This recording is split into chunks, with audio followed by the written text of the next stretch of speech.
بسم اللہ الرحمن الرحیم۔ فاتح منگول رکن دین بیبرس رحمہ اللہ کی قسط نمبر 1 آپ حضرات کے سامنے ہے، جو کہ مکمل پڑھی۔ رکن دین بیبرس رحمہ اللہ وہ عالم اسلام کا ایک نایاب اور نامور سلطان تھا۔ وہ ان گنت زبانوں پر عبور رکھتا تھا، عربیوں سے عربی میں، منگولوں سے تاتاریوں سے تاتاری زبان میں، یونانیوں سے یونانی میں، حبشیوں سے ان کی زبان میں، اس طرح دوسرے اقوام سے ان کی زبان میں گفتگو بڑی روانی سے کرنے کا ماہر تھا۔ سلطان بننے سے پہلے وہ جگہ جگہ ایک غلام کی حیثیت سے دھکے کھاتا پھرتا تھا، لہٰذا اس نے اس دوران میں مختلف زبانوں میں عبور حاصل کر لیا تھا۔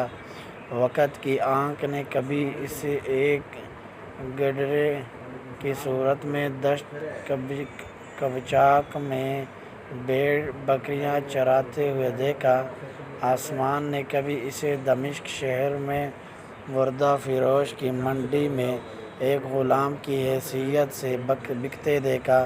کبھی اس نے دمشق اور مصر کے امراء کی نوکری چاکری کرتے ہوئے وقت گزارا۔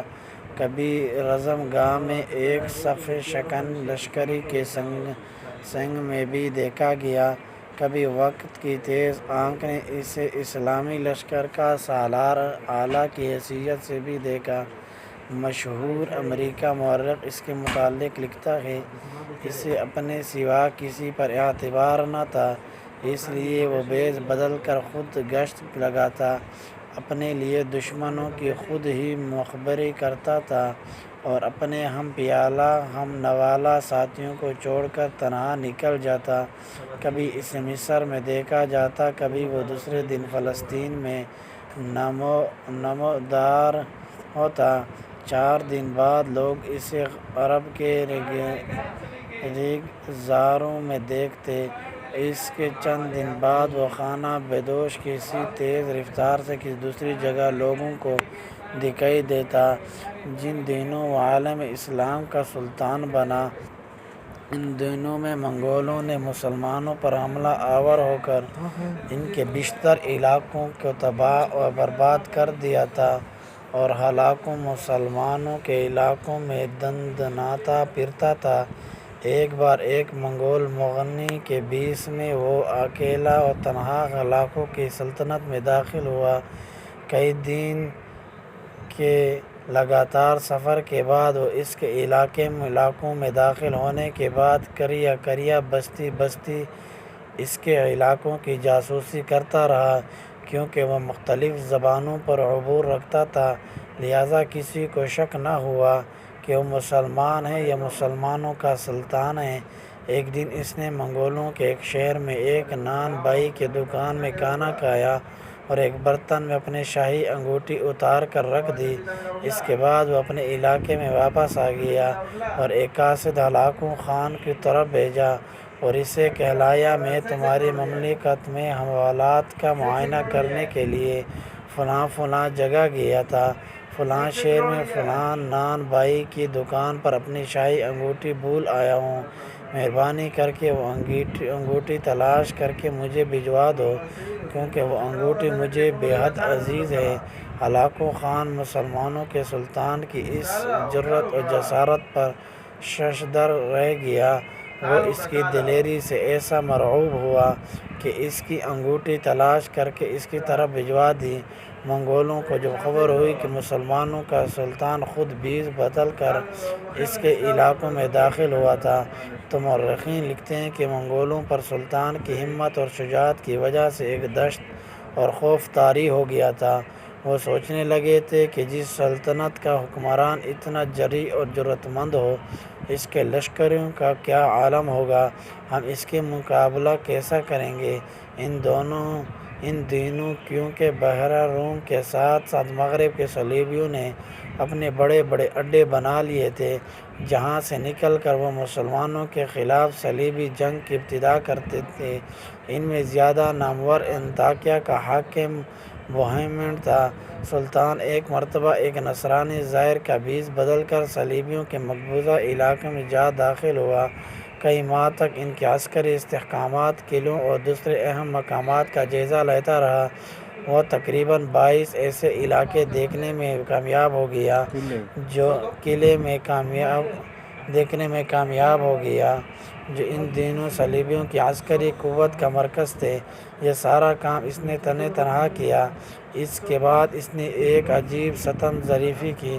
اس نے قاصد اور ایلچی کا بھیس بدلا اور جنگل میں ایک ہرن کا شکار کر کے وہ ہرن لے کر انطاکیہ کے بادشاہ بوہیمین کے دربار میں جا کر داخل ہوا۔ اسے وہ شکار پیش کرنے کے بعد کہنے لگا، عالی جاں مجھے مصر کے سلطان الملک زاہر نے بھیجا ہے۔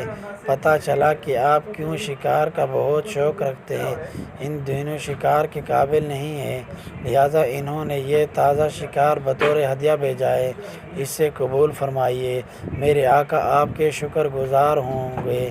کہتے ہیں کہ سلطان جب یہ گفتگو کرنے اور شکار انطاکیہ کے بادشاہ حوالے کرنے کے بعد وہاں سے نکل گیا تو چند دن بعد انطاکیہ کے بادشاہ پر کسی نے انکشاف کیا کہ جو شخص تمہارے پاس ہرن کا شکار لے کر آیا تھا وہ تو خود مسلمانوں کا سلطان تھا۔ اس نے انکشاف پر نصرانیوں کے بادشاہ بوہیمین پر خوف اور لرز طاری ہو گیا تھا۔ ایسے ناقابل یقین معرکے سر انجام دینے والا مصر کا رکن الدین بیبرس تھا۔ سلطان بیبرس کا قد طویل تھا، اس کے اعضاء نہایت قوی اور متناسب تھے، انتہائی درجہ کا خوبرو اور خوش وضع تھا، چہرہ سے رعب اور وقار ٹپکتا تھا، رنگ سرخ اور سفید تھا، بال سرخ اور آنکھیں نیلی تھیں۔ بعض مورخ یہ بھی کہتے ہیں کہ بچپن میں جب وہ غلام تھا تو اس کی ایک آنکھ خراب ہو گئی تھی، تاہم اس نقص نے سلطان کی خوبصورتی، اس کی خوشی روئی اور وجاہت پر کوئی اثر نہ ڈالا تھا۔ سلطان بیبرس سن 1223 میں وسط ایشیا میں پیدا ہوا۔ اس کی ولادت سے کئی سال قبل بلخ، بخارا اور سمرقند وغیرہ کے مسلمان تاجروں کی تبلیغی کوششوں کی بدولت وسط ایشیا میں اسلام پھیل چکا تھا۔ بیبرس ایک مسلمان گھرانے میں پیدا ہوا، اس کا نام محمود رکھا گیا۔ اس کا باپ خوارزم شاہی سلطنت میں ایک معزز عہدے پر فائز تھا۔ بدقسمتی سے حکمران وقت اس سے کسی بات پر ناراض ہو گیا، اسے پابند سلاسل کر دیا۔ اس طرح یہ خوشحال خاندان گردش زمانہ شکار ہو گیا۔ جب منگولوں نے مسلمانوں کے علاقوں پر حملہ آور ہونا شروع کیا تو انہوں نے جوانوں، بچوں اور عورتوں کو غلام بنا کر فروخت کرنا شروع کر دیا۔ غلامی کے لیے پکڑے جانے والے ان بچوں میں سلطان بیبرس بھی شامل تھا۔ سلطان کو بھی دمشق کی بردہ فروشوں کی منڈی میں لایا گیا۔ پہلی بار جس شخص نے اس کا سودا لگایا، اس کے لیے اس نے 100 درہم پیش کیے، لیکن جب اس نے دیکھا کہ بچے کی نیلی آنکھوں میں زخم ہے تب اس نے وہ سودا منسوخ کر دیا، سلطان کو خریدنے سے انکار کر دیا۔ سلطان، جس کا نام بچپن میں محمود تھا، آخر جگہ جگہ دھکے کھاتا پھرا، یہاں تک کہ ایک مصری امیر نے اسے خرید لیا۔ خریدنے والے امیر کا نام علی ابن ورفہ تھا۔ یہ علی ابن ورفہ ایک دوسرے مصری امیر کا مقروض تھا۔ اس نے اس قرض کے عوض محمود کو اپنے قرض خواہ کے حوالے کر دیا۔ جاری ہے انشاءاللہ تعالی۔